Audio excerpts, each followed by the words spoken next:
Debbie, good morning. Happy Friday to everyone that's out there. We're going to give them just a second to come in right Sure. now, Debbie. But thrilled to have you. We know you're really a busy person out there in this universe of everything we're doing in real estate, but really appreciate you spending some time with us at Landvoice this morning.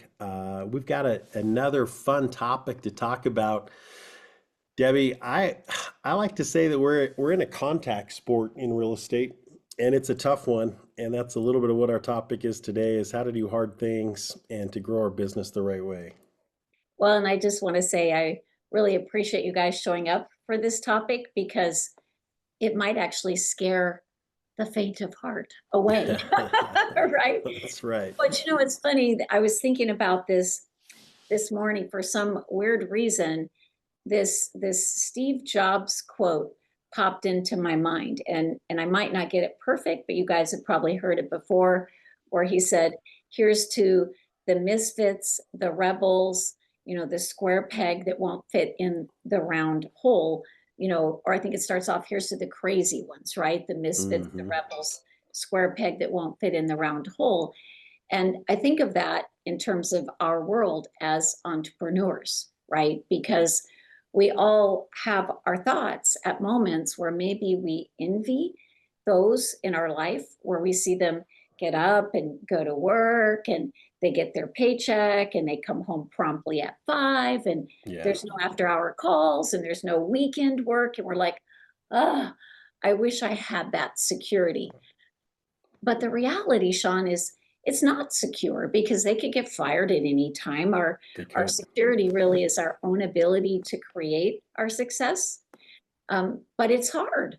It's hard to wake up every day as that entrepreneur and say, game on, and I tell my daughters who are both entrepreneurs in the industry, I say, you truly are an entrepreneur when you go to bed at night thinking the sky is falling, the world is ending, and you wake up in the morning and think, oh, I have an idea.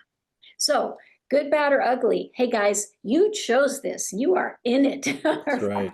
That's right. And Debbie, to your point, yeah, I just got back from Miami at a big conference and we had a rainmaker, a very powerful team. And she said something really interesting in a presentation. She said, we all have those moments where we just want to burn it down and maybe be a Walmart greeter, right? Like, and then there's other times where we wake up and go, no, this is my mission, this is my passion, and this is what we're going to go chase today, right? So, to your Yeah. point, very well said. And you know what? It just made me think of something else to share before we dive in. When I got started in real estate at the age of 18, my broker, I remember I was maybe 3, 4 years in, really grinding, grinding through a market of fixed rates of 18%, not pretty, not fun. Nope. But I remember saying to my broker, like, I think I've lost it. I think I've lost, my mojo, so to speak, because I'm not loving it every day. I'm not excited every day. He looked at me and he started laughing, which made me really mad that he's laughing. And he said, Debbie, that's why it's called work, not vacation. But he did say something that very much helped me and still helps me today. He said, there's going to be seasons in your business where you are on fire, you're loving it, you're excited, you're just fully engaged. Then there's going to be seasons where you're forcing yourself to go to work, to do the work, to take the action. He said, but you just got to know that the super achievers, they super achieve because they do what they know they should do, even when they don't want to.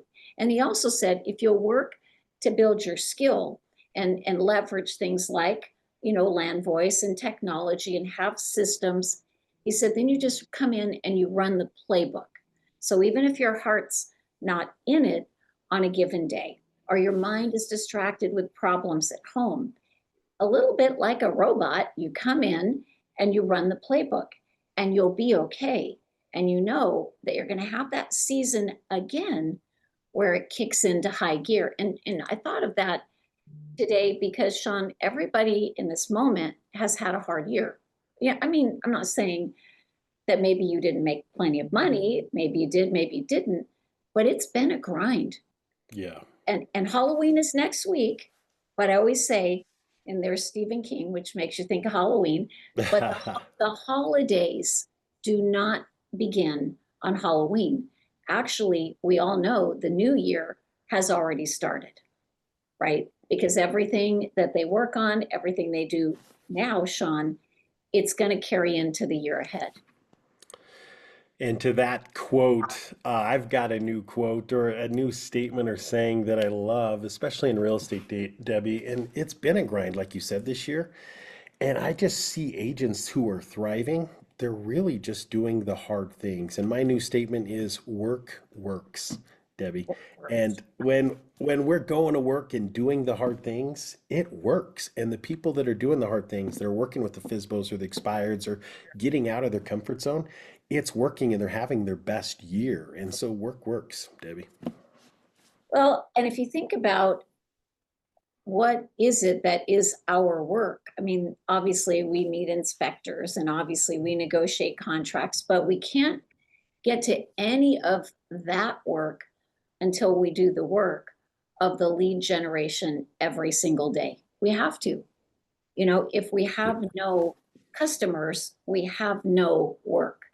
But often what I hear, Sean, and you hear it too, because of the product that you sell, gosh, I'm just too busy to do, I'm too busy to do expireds. I'm too busy to do for sale by owners. Yeah. Which often is just a creative of avoidance of an activity that feels new or different or a little bit scary or a little bit hard, instead of just diving in and saying, you know, what's the worst thing that could happen? The worst thing that could happen is they hang up on me, whatever, I'll survive. And eventually I will get used to the pattern and the habit of pursuing this activity. So I guess that's the question, right? Do they actually not have time, or is it creative avoidance? And I just want to say in other markets, that statement might be true, right? In other real estate markets, I'm too busy to call FSBOs or expireds might be true. But the problem is we have a record number of people sitting on the fence, waiting for rates to do whatever they're going to do. And so we got to talk to people with their hands in the air, people that have to sell now. And that's for sell by owners. It's pre-foreclosures, it's expireds and withdrawals. These are people that have to act. And so it's really hard in a difficult market like it's been this year and last year to ignore the people with a hand in the air.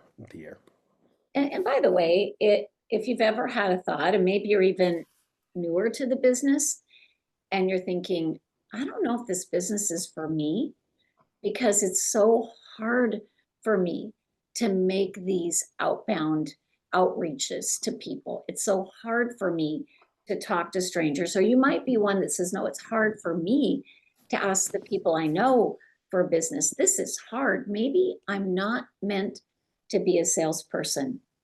You know, there was a whole study, these professors who studied sales industries at large.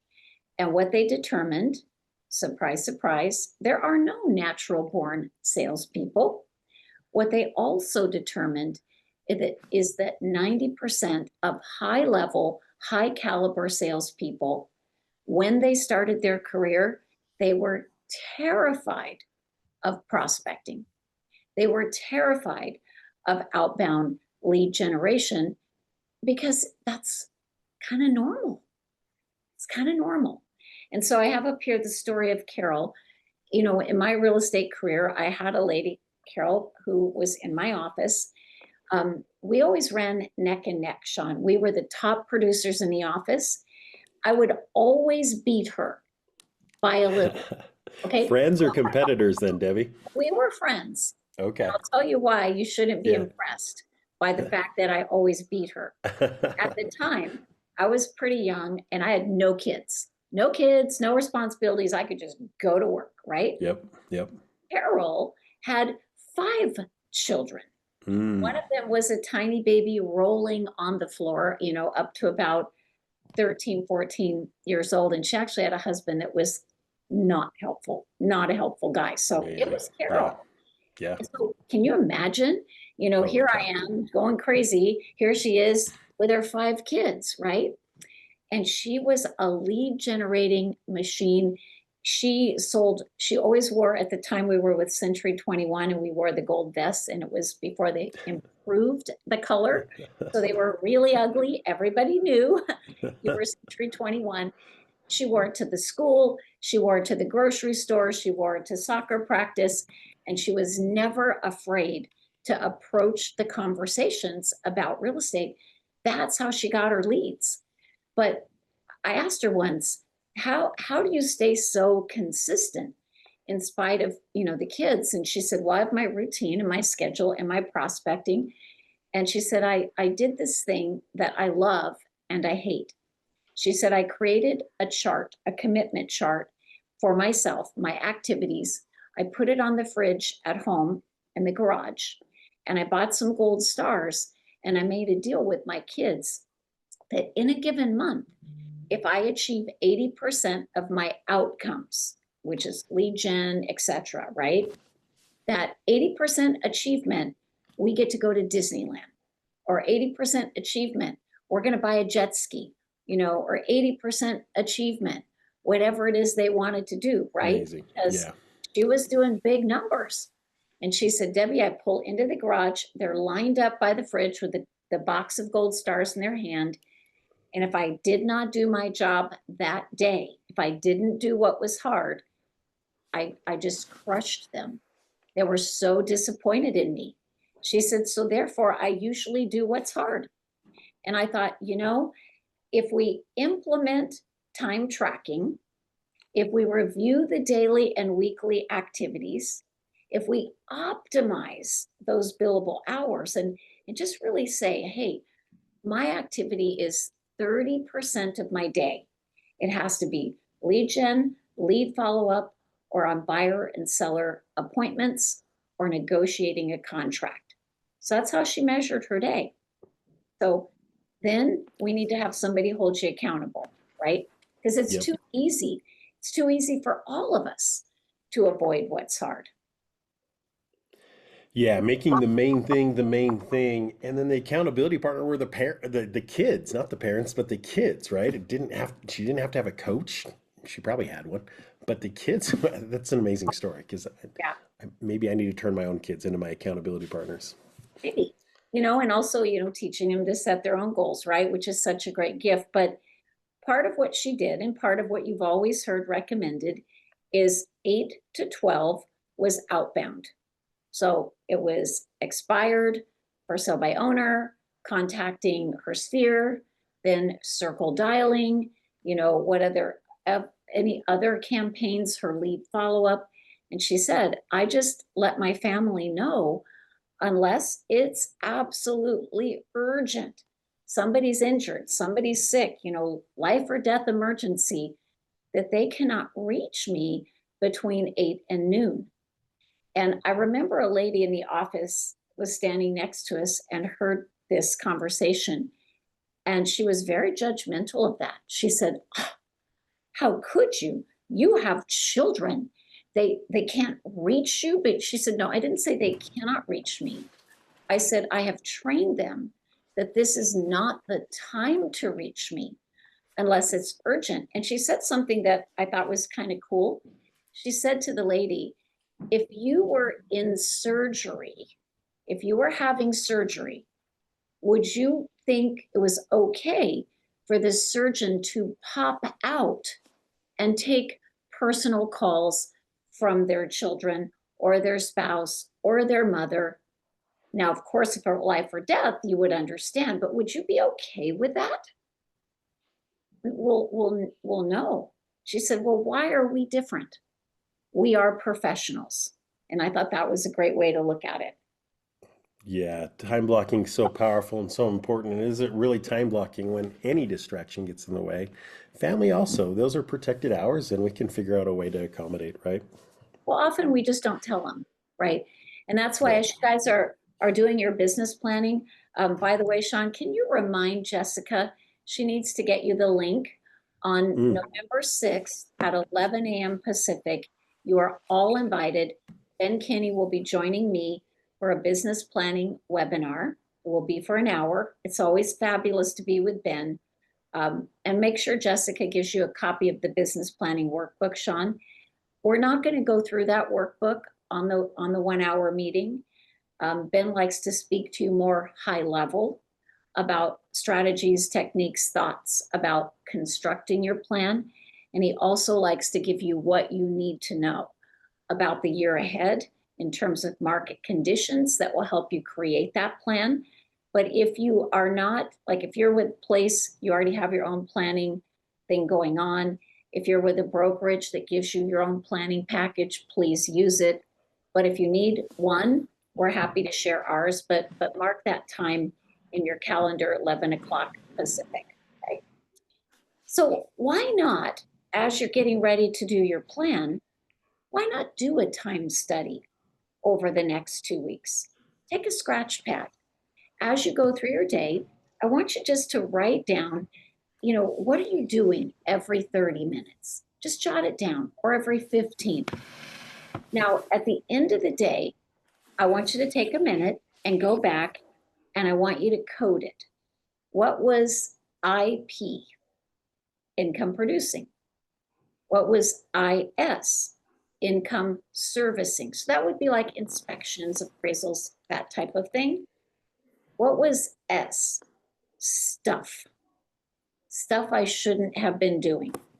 So we want to look at where you got distracted. What were those time wasters?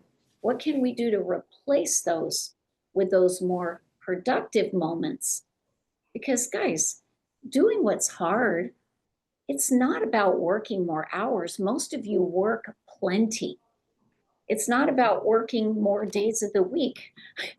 A lot of you are already working 7, kind of hard to work more than that. It's really about replacing everything in your schedule that's not going to get you to your big goal with something productive. Because I would love it if you could work half the time and make twice the money, which is one of the goals that we have here at Forward. That if you chose to coach with us, our goal is not to pile on more and more and more, not to expect you to work more and more and more hours, but to help you figure out what is those goals, what are those activities, and what is that schedule? And then share it with the people that you don't want to let down. Your spouse, your partner, significant other. Share it with people who will support you. And Sean, you guys provide so many amazing opportunities for lead gen. I know the numbers are obviously marked, the ones that are do not call and the ones that are fine to call. Of course, we want you guys to follow super safe practices. We do. Right? But then I just want you to ask yourself, why am I avoiding this if it would change my life? Why am I avoiding it? Yeah, what does the business look like when we're averaging 3 to 4 new listings every month, Debbie, right?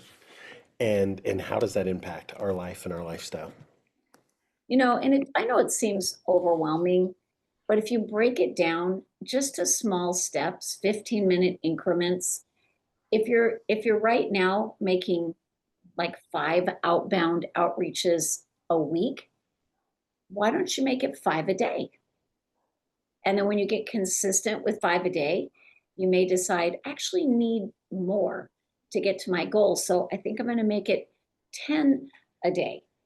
If you are a Brivity user, which is phenomenal CRM, in Brivity, there's the day in the life of. You can track your numbers, you can track your activities. It will actually tell you, based on your skill, how many people do I need to talk to achieve that goal. So one bite at a time, right, guys? And I think there's the time blocking, but we don't want to underestimate that even one solid hour a day of super focused, high quality lead generation is massive. That is massive. If you do more, great, right? But then, Sean, in the meantime, we want to be working on skills and improving those skills. And I don't know if the AI coaching has been turned on for everyone yet in Brivity. I know Place teams are testing it, but it's awesome where you can actually live practice with an AI coach on your scripts before you make your calls and help you develop your skills. So not about doing more. It's also about doing better also. And so if you really think about what you're avoiding, ask yourself, so why? How can I change how I feel about that? And sometimes, John, I think it's just they haven't done a deep dive like how to call expires. They haven't looked at the system. They Right. haven't looked at the scripting. They haven't gotten their mind around it. And maybe even a little too attached to the outcome of perfection instead of just my first objective is just make the call. That's it. That's a win. Debbie, can I share a story with you real quick? Sure. Yeah. Just did a podcast with a 23-year-old agent. He started when he was 22. And when he was 22, he started prospecting, started working with FSBOs and expireds, and he set 12 listing appointments in 1 week. And he was brand new and he was young. And of those 12 listing appointments, the guy was not afraid to fail, right? Just jumped right in head first. And the problem with his 12 listing appointments is he'd never done a listing presentation. So of the 12 listing appointments, one didn't show up. So the other 11, I'm like, okay, how many listings did you take? He took 0.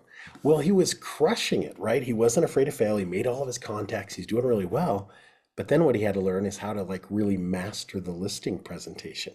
And when we say it's a contact sport, we got to kind of avoid that failure and the just the imposter syndrome, right? Of, oh, I can't do this. No, you can, and you can win. And this guy, he won at the first part of this, but then he had to learn the next step. And as he did, 98 listings last year as a young real estate agent. What I'm trying to tell everybody out there is this can be you and your business, but we can't be afraid to fail. And we've got to take action, just like Debbie's talking to us about today.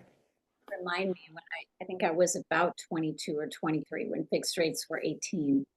And so listings were expiring right and left. Everywhere. Listings, they all wanted to chase buyers, but what do buyers buy? They buy listings. So I'm thinking, well, I'm going to go get these expired. So granted, it was an easier time to get them, right, guys? Because there were more, and the sellers were desperate.